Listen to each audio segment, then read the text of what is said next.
welcome to your YouTube channel where we talk all about the GATE exam. We are studying operating system and the CPU scheduling algorithms. We are up to the shortest remaining time first algorithm and we have solved multiple questions in the previous videos.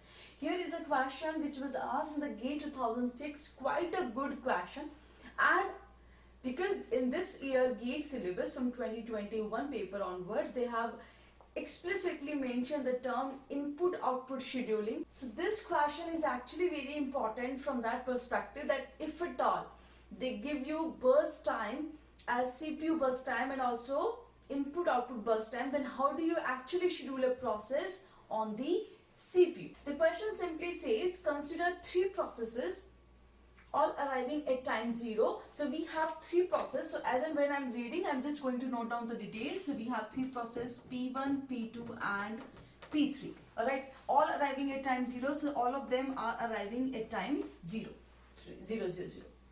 With total execution time of 10, 20 and 30 units respectively. So it needs 10, it needs 20 and it needs 30 units respectively. Alright, so we have got the basic detail which we needed. Now each process spends first 20% of execution time doing I/O. Now you see the burst time, it is total. Now we are going to get the two more category of this. One is a CPU burst and the other is I/O burst.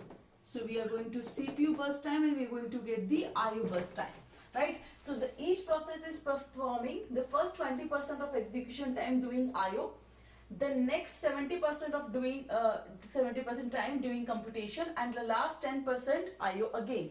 So a process which suppose have a complete length, so first 20% doing input output, then 70% doing CPU burst, then again 10% doing the input output. So if you have a length 10, then first 2 milliseconds or 2 bursts are for the I/O. Next 7 bursts are for the CPU and the last 1 burst is for the I/O again. That is how each and every process is performed. Now the operating system uses the shortest remaining time first algorithm, that's okay, and schedule a process either when running process gets blocked on the input output and when finishes its CPU burst. Now assume all the input output operations can be overlapped as much as possible. So we are assuming a good number of input output devices are available for us. Even if multiple processes are going for I/O, they are performing their I/O, they don't have to wait there. Alright, that's what this line means. For what percentage of time the CPU remain idle? Does the CPU remain idle? What percentage of time? So you simply don't have to find out any average waiting time, no turnaround time, but you have to find out the time for which CPU is going to remain idle. So you have to have the complete CPU length, schedule length. So if you remember, we have done always the throughput and the efficiency of the system by finding out the length and by finding out the idle time. When the CPU is actually idle, it's nothing but then find out the idle time divided by the total length time. That's it. So now once we have understood the question, I have got the data on the chart form. We just have to schedule the process one by one with the help of SRTF, and then we have to see for how much time the CPU is actually going to be idle. So for that matter, now here on my Gantt chart on the CPU at the time 0. Okay, at the same time we'll have something for the input output also. Now you guys, we understood we have three processes 1 to 3 arriving at time 0, need the time, total burst time of 10, 20, 30. But as per the question given, we need 20% I/O first, then 70% CPU and then 10% I/O. So I actually have divided their respective time. So initial 2 time for the I/O, then 7 CPU, then 1 input output again. So you see the 20% of 10 is 2, similarly 20% of 20 is 4. I don't think there should be any problem in finding out these time, right? We just have to get the respective percentage part from this, the fraction which is making it up. So at time 0, initially, you see what are the process. So we have all the three processes, but you see at the initial time, they all need what? They all need the input output burst. They don't need the CPU burst. They need the burst on the input output device. So if I assume that I have somewhere here the input output device, if you can just see this up, if I have this input output device, so at time 0, my process 1 is actually here, which is performing the initial 2 bursts initial 2 bursts for the input output device. In fact, why only process 1? Even I have process 2 running here. So I can say parallelly process 2 is also running here, because it already told in the question that input output devices are much in number, so the operations can be overlapped. So P1, P2, P3, all the 3 processes are initially actually doing what? They all are doing their input output. So it needs only for 2, it needs for 4, it needs for 6. So it will go and come the first. So P1 will be available at the time 2.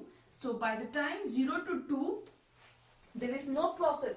In fact, process is there in the system, but there is no process ready to be executed on CPU, because from 0 to 2, the processes are actually working on their input output device. All the 3 processes.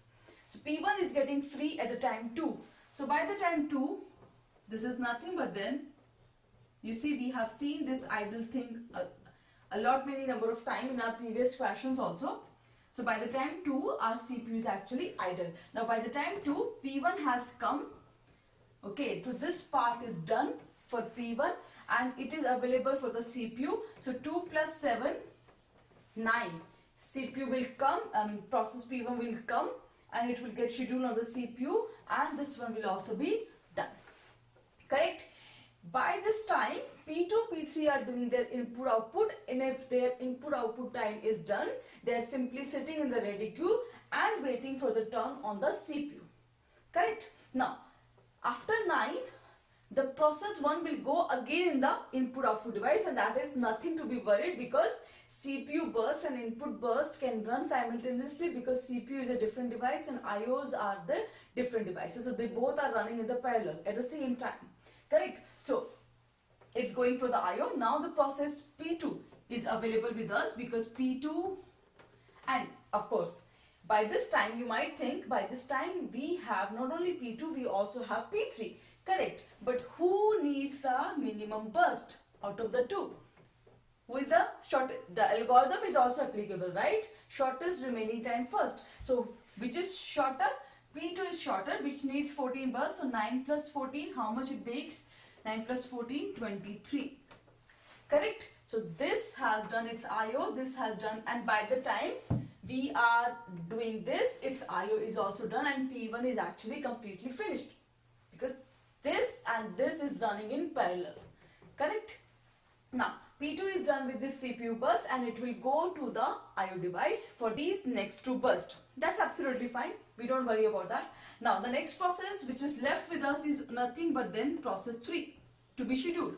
So process 3 has finished its IO. Yes, it has finished. By the time 6, it was finished and it was waiting in the ready queue. Now it needs 21 bursts. So 23 plus 21 bursts are given to the process 3. So that is, I think, 44. Yeah, that's 44. So till the 44 burst, process 3 has finished this, and it is also finished. Correct? This is also finished in the overlapping time. So this has been done. Now somebody might think, ma'am, it's done. It's not done yet. Why it's not done yet? Because P3 has not finished completely. I understand that P3 is going for its input output device, but that will be counted in the process completion. Correct? When the process is going to get completed, when everything is going to get done. So P3 is not yet finished completely, even though it is doing next input output for the next 3 bursts. Right? It's doing the input output for the next 3 bursts. Here P3 doing input output from 44 to 47. Okay, so from 44 to 47 in the CPU, this time actually becomes the idle time. What does it become?